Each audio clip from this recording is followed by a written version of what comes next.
വിദ്യാർത്ഥികൾക്ക് കൺസെഷൻ നൽകിയില്ല. സ്വകാര്യ ബസ് തടഞ്ഞ് SFI പ്രവർത്തകർ. ചന്ദനത്തോപ്പിലാണ് സംഭവം. ശനിയാഴ്ചയായതിനാൽ കൺസെഷൻ നൽകാൻ കഴിയില്ലെന്ന് കണ്ടക്ടർ പറഞ്ഞതിനെ തുടർന്നാണ് ബസ് തടഞ്ഞ് പ്രതിഷേധിച്ചത്. ST നൽകിയില്ലെന്ന് ആരോപിച്ചാണ് SFI പ്രവർത്തകർ ചന്ദനത്തോപ്പിൽ സ്വകാര്യ ബസ് തടഞ്ഞത്. ശനിയാഴ്ച ഉച്ചയ്ക്ക് 2 മണിയോടെയായിരുന്നു സംഭവം. ചന്ദനത്തോപ്പ് ITI വിദ്യാർത്ഥികൾ ബസ്സിൽ കയറിയപ്പോൾ ശനിയാഴ്ച ST നൽകാൻ കഴിയില്ലെന്ന് കണ്ടക്ടർ പറഞ്ഞതിനെ തുടർന്ന് SFI പ്രവർത്തകർ ബസ് തടയുകയായിരുന്നു. തുടർന്ന് പോലീസ് എത്തിയാണ് ബസ് പോലീസ് സ്റ്റേഷനിലേക്ക് മാറ്റിയത്.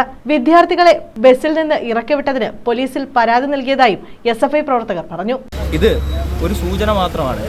ഈ റൂട്ടിൽ ചന്ദനത്തോപ്പ് റൂട്ടിൽ അല്ലെങ്കിൽ കുണ്ട്ര ആ ഭാഗത്തുള്ള ചവറ കുണ്ട്ര റൂട്ടിലുള്ള എല്ലാ ബസ്സിലും ഓടുന്ന കണ്ടക്ടറും ഡ്യൂട്ടി ഡ്രൈവർമാരോടുമുള്ള ഒരു സൂചന മാത്രമാണ് ഞങ്ങൾക്ക് പറയാനുള്ളത്.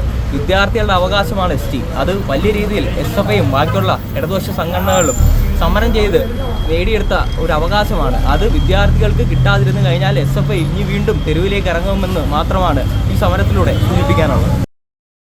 News bureau, Kundara.